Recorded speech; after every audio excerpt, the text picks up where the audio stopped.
Welcome to another episode of Ask a Brother Podcast. I'm your host, Mr. Doja, along with my brother Dragon Wolf Tech. What's up? What's going on? What's going on? How you doing? So, this episode, we're going to discuss the top 5 horror film characters. Now, this list was compiled out of the list of horror films characters who scared the bejeebers out of me in my lifetime of loving horror movies. What they consider horror right now is not really horror. It's either extreme gore or demonic toys or demonic, people sliding across the floor type crap. It's not. It's mostly jump scares. Thank you. It's not a horror film in my eyes. So, my number one pick. Actually, I'm gonna start from number 5. My number 5 is the tall man from the movie The Phantasm. Okay. Now, tall man, aka Dr. Morningside, aka the Lord of Death, self-proclaimed. Now, he was a mortician who was a mass murderer, an alchemist, and a scientist. His powers were to resurrect, reincarnate. He had enhanced strength, severed bodies. So if he lost a body part, it would just go off and do its own thing. And he was a shapeshifter. So it was like, what's the thing from the Addams Family, the hand? Yeah. What was it? No, cousin it was Thing. Bush. It was Thing. There you go. Yeah. Yeah, pretty much. So, being that he was a master of alchemy, if you recall in the movie, he had those little silver balls with different weapons on them. He used to kill people. Right. He was controlling those. So just seeing him in the background just was eerie. That's why I see a tall, pale dude in the distance nowadays give me a little cringe. You're like, okay, I'm gonna have to knock this cat out because but I'm just saying. So the tall man is my number 5. So what? Well, okay. So let's talk about that a bit. So Okay. What was it about that movie and that character that made it memorable for you? Well, the fact that, first of all, he was a mortician. Mm-hmm. So you go to, people go to funerals to pay their respects to their, family members or loved ones who passed on. You don't really ever see the morticians. But anytime you see a mortician in a film, it's always some creepy dude. So that's one. 2 is the fact that in this particular movie, he would just randomly show up. People would be driving down the road and you just see this tall white dude in a all black just standing there or his hearse parked on the street and he's just standing there looking at you as you ride by. That's creepy, man. Yeah, but that's also Los Angeles in the 90s. Touche. But it was just, what I'm saying, and the fact that the movie was somewhat corny. I enjoyed him. Mainly because, like I said, the tall man gave me that, it's that weird feeling like, ugh, like this dude, he's up to no good. Mm-hmm. And then to know that all the murders and stuff was going on and all the people disappearing was because of him. Right. And then his little, the silver balls with the different weapons and stuff and him killing people and stuff. It was a great movie. I enjoy the Phantasm series. So. Well, the thing about it's the thing about the projectiles. And I think that's one reason why one of my favorite horror movies was Hellraiser. It had to do with the chains. It actually was more so the chains than it was him. Because the idea of these things shooting out at you and then latching into you and then ripping you apart. Yeah. Even to this day, I'm just like, you know what? I'm not watching that. But see, that's the difference, though. See, with that, those were things that was like being shot out of stuff or flinging across the room. These spheres had a mind of their own. They were chasing people around, killing. Well, no, so the chains. Yeah. Okay, touche. Yeah. And all right, so that's number 5 on the list. Number 4 on the list is Chucky. The original. The reason why Chucky didn't rate higher on the list is because Chucky is a doll. Plain and simple. Now, here's my thing about Chucky. Go ahead. And because Chucky, the original Child's Play was a classic horror movie. Yes. It was iconic. With Chucky, as with most horror movies in the 80s that went into the 90s into 2000s, they ended up messing it up with the sequels because Chucky started to be funny. Child's Play 2 was dope too. That was a great horror movie. Yeah, it 1 and started 2. getting bad 3 and beyond. Okay, yes. Child's Play 2 was great. What was it called? The Revenge of Chucky? Return of Chucky? Something like that? Chucky's Revenge? Something like that. So, yeah. So, Child's Play Well, the one 2 was good. Child's Play 2 is when they're at the military academy. I believe, yes, because the little boy was a little older. Yeah. He went to a military school. So, Chucky, who was Charles Lee Ray, was a notorious serial killer who speared and hammered a good guy doll, which was My Buddy as we know it. Which another thing that creeped us out was it was a real life doll that looked just like that daggone thing. So he was continually trying to transfer his body into the soul of from the doll into a human body. Right. So he was again Chucky, aka the Lakeshore Killer. Mm-hmm. I'm sorry, Lakeshore Strangler, and then a friend to the end. That to this day creeps me out. Yeah. Well, friend to the end. The sad part about it is Chucky killed the My Buddy line. The only thing Chucky ever really killed was a company. And dude, it was the fact that he looked so similar to it. But the thing that got me about that movie is the fact that one of my favorite scenes is when he was I believe it was in a police car and he was trying to stab the cop through the seat. Yes. Oh man. Yeah. Oh dude, that movie, it's just in itself was just, it has so many twists and turns to it, dude. That was just made that an epic horror movie. So that right there was a great movie. Well, the other thing was it was a toy. Quite frankly, it's something any kid would find under a Christmas tree. Yep. Meaning it could have happened to anybody. Mm-hmm. You know, I think that's one thing that made the kids anyway. And with that being said, it leads me to my number 3. Okay. The puppets from the Puppet Master. All right. So I could have just picked one, but being that they were a collective, they were like a toy gang. I had to include the list of them. So first of all, they were created by what was his name? Andrew Tolan or whatever was the character's name, who pretty much that created them. Okay. So what he would do is he had the serum that he used, that he created, and he would take the flesh from a dead human and put both into the dolls, and the dolls will come to life and he can control them and make them do his will. Okay. Fun fact is that the people, which they don't really talk about it in the movie itself, with me doing my research, being the nerd that I am at times, each individual character was based on somebody he knew. Like the only female puppet that he had was called the Leech Woman, and she was actually his wife who got murdered. Really? And so he used her flesh in the serum, and then fed her leeches to make her come alive. So her power is to vomit poisonous leeches. So that's her thing that she uses to kill people. Yeah. All right. So then we have the Leech Woman. We have Blade, which was this little pale-faced dude, kind of looked like Jack the Ripper. He had a hook on one hand and a knife on the other one. Right, I remember that. Then we had Pinhead, who had the drill on his head. No, I'm sorry. Pinhead was the buff one with the big old hands. Mm-hmm. So he can, beat crap to a bloody pulp. Then we had the Jester, who ironically was the leader. So his backstory is, it was this guy that he knew in Germany, because all the stuff that took place when he made these dolls was during World War II with the Nazis and stuff.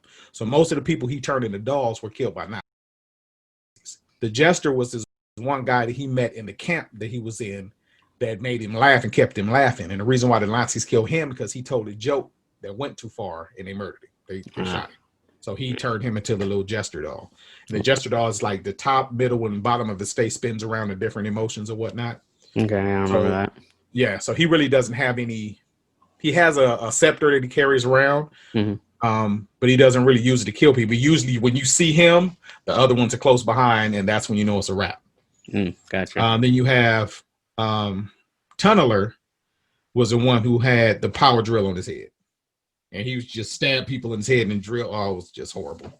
Then you had Torch, who had a flamethrower on his right hand, and then you had Six Shooter. That was the one that looked like the spider with 6 arms, 6 arms, 6 guns. Right. Yeah, it was a problem. It was a problem. So, the Puppet Master franchise itself, even though a lot of movies like that really went away from the typical script and either try to get campy or they tried to get too gory, they kind of stuck to the script with the Puppet Masters, I feel. Well, in the later ones, they actually sort of became anti-heroes.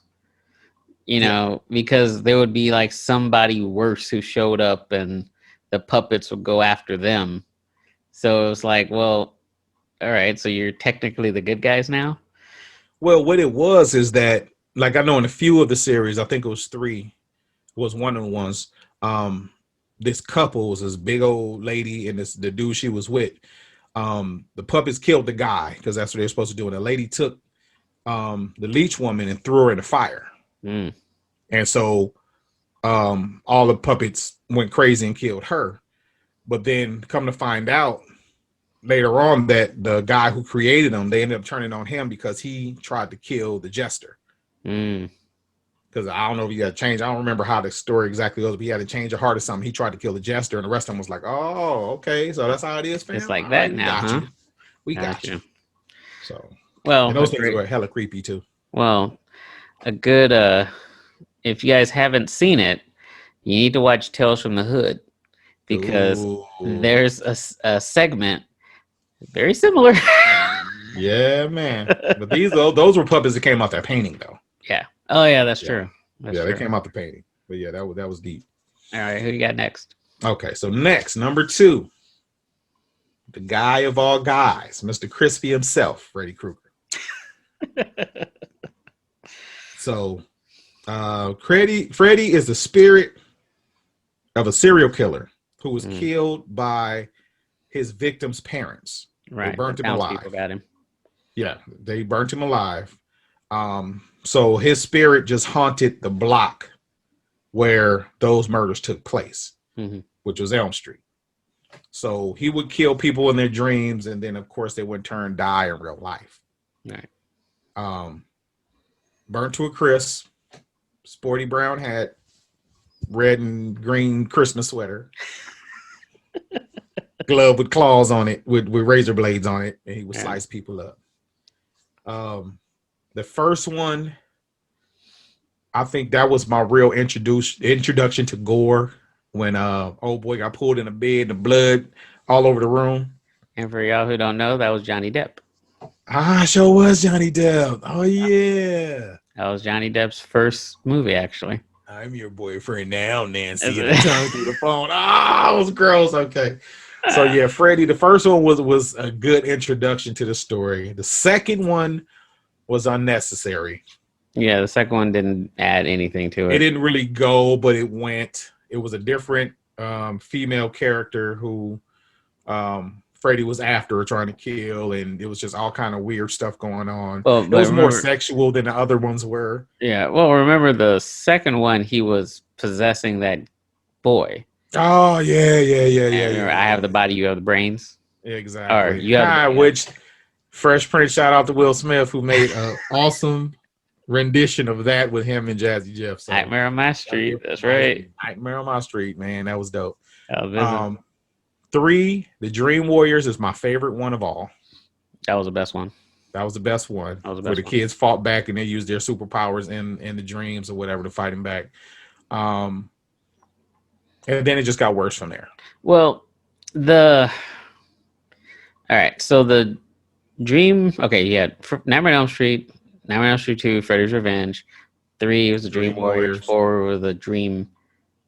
Was it Dream Master 4 or was that 5? Dream Master. 5 was a dream child. Yeah. And then 6 was Freddy's Dead. Yeah, Freddy's Dead was 6. Yeah. And then you had Freddy versus Jason, if you want to count that. Yeah, but I want to count that, but that wasn't really a. The last scary one was probably Dream Master. And then after that, it just became a comedy because he just started cracking jokes. But see, again, the reason why I have Freddy so high on the list is because he stuck to the script. Even with the corny ones, he still did his thing in the dreams. They got rid of him or thought they did in this one. And then like at the end of the first one, they got in their car and took off. And then when the top went up, it was the same color as just sweater and drove down the street. And then old girl, the mom got snatched through the glass. Remember the door glass? Yeah. At the very end, Freddy ain't dead. Yeah. You know what I'm saying? So when you think you got him, you don't have him because, again, he kills you and he's a spirit in the dreams. He's basically the boogeyman. Exactly. Basically the boogeyman. But, yeah. All right. Freddy ain't dead. Who you got? Even when Jason killed Freddy, Freddy wasn't dead. Well, they were trying to do a franchise there and it didn't work. Yeah, and the reason why Voorhees is not on this list because that went south really quick. Yeah. All right, so that brings us to the number 1 character, in my opinion, who's the best horror character there is Candyman. Yes, sir. Vengeful ghost of a black man who was brutally murdered for a forbidden interracial love affair in the 19th century. So he would haunt anyone who called his name 5 times, which I'm not going to do, in front of a mirror. Mm-hmm. So he had, but you had to say it 5 times. So that hook, which was a part of what happened to him when they murdered him. That's the reason why he has it. Yeah. He cut his hand off, exactly, and that's where that from. And then the bees, which the bees actually didn't show up until the end of the first one, beginning of the second one when they started using that. But it's just the whole thing about him and the murals on the wall, and which they kind of did something like that in Tales from the Hood also with the cop. Yeah. So it kind of was the same type of premise that they used. They kind of stole that from Candyman, but at the same time, Candyman is the OG. So, same thing with Bloody Mary, man. You want to say the name. Same thing with Beetlejuice, man. You want to say the name and get tested and see if it's real, and now you dead. Right. You know what I'm saying? I'm not scared, but I'm not stupid. Not stupid either. You know what I'm saying? Because just in case, I'm not playing with you. Now, I want to throw out a couple, and I want to see what you think about it. So, my number 5 is Hannibal Lecter. Now, the reason why he's number 5 is because those movies aren't actually scary. I don't consider those horror movies, but he's a cannibal who can pop up in the damnedest places. Man. So that's scary, right? Yeah. But I think the scariest part is that he's so smooth and he's so cultured that you let your guard down. I think that's what makes him the biggest threat. Hannibal Lecter could be somebody's uncle that lived next door to you, bro. Right. That, man. Well, you know he was based on Ed Gein, the serial killer. Yes, I know that. Right. Yeah. Right. Which makes my number 4, is Leatherface from Texas Chainsaw Massacre. Now, the reason why he's number 4 is because he was a one-trick pony. He chased you around with a chainsaw. Leatherface, okay, that's what he's known for. Leatherface, the thing that made him stand out and made him scary is the fact that he sewed the skin of the people he killed onto his own face. That's why it was called Leatherface. It wasn't a mask. This man sewed other people's faces onto his face, and it just was so bulky it looked like a mask. Yeah, it looked like a hood. But he was just a special needs person whose family told him that he needed to kill people. Right. So, yeah. Now I want to go different from you, and I'm going to say Jason Voorhees as my number 3. Now, the reason why is because Jason Voorhees kept a lot of people from going to summer camp. He's a zombie, bro. Come on. He wasn't a zombie up until number 5, I believe. He was a zombie, bro. And then he became a zombie after that. But my thing that I don't understand about Jason, the part that puts holes in his story, is the fact that he died as a kid. So how is he killing people as an adult? Right. Well, that's the well, apparently he was brought back to life somewhere between in the events of number one. Because remember, he jumped out at the girl at the end of number one because the actual villain of number one was his mother, Yes, which made sense. which made sense. Yeah. Which made sense. She was using his son's story to scare people and to kill people. I understand that. Hmm. But then when he actually came out and was actual factual, he was a grown man, but he died as a kid. Holes in the story. Don't like it. That is a hole in the story. I'll give you that. All right. So my number two is, and this is gonna be awkward or weird for some people, is the ship from Event Horizon. Now, the reason why I have that as a character in a horror movie is because it was a character in a horror movie. That ship was killing people. Yeah. Okay, because it had been possessed. Now, one thing that I dig about that movie is the lore that grew out from around it over the years. There's a tabletop and video game called Warhammer 40,000. And I've been playing that game since the 90s when I was in high school. So there's this thing called the warp. And you go into the warp, and there's all these nasty things in the warp that are going to mess with you.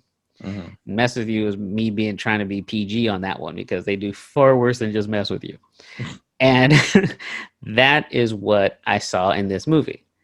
And also, this was the first movie that I recall that used the term space folding as opposed to light speed and warp speed. Got you. Right? What year did this movie come out? This movie came out in 97. Okay. So what folding is you want to get from point A to point B. So instead of going from point A to point B really fast, you bring point B to point A, and then you just punch through. The problem is you don't know what's between point A and point B that you just punch through, and that's where the possession of the ship happened, right? And there's a scene in this movie where they show what happens to the crew that was on it when it did it. And that is not something you want to watch before you go to bed. So that's why I feel you on that. That's why the ship is number two for me. Now my number one. Wait. Before you go to your number one, honorable mention, since we're going with things that come to life, Christine. Yes.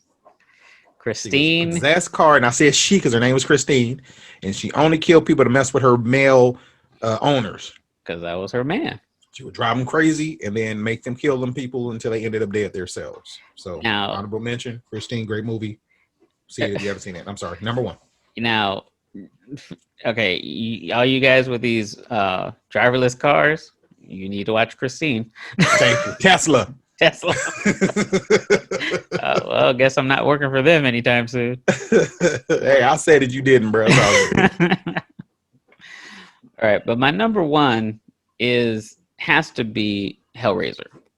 And the reason why it is because it was the fact that it wasn't a one and done. You know, like when most horror movies, once you're dead, that's it for you. Not with Hellraiser, because it's hell. So not only am I going to do you over here, I'm going to mess with you over there.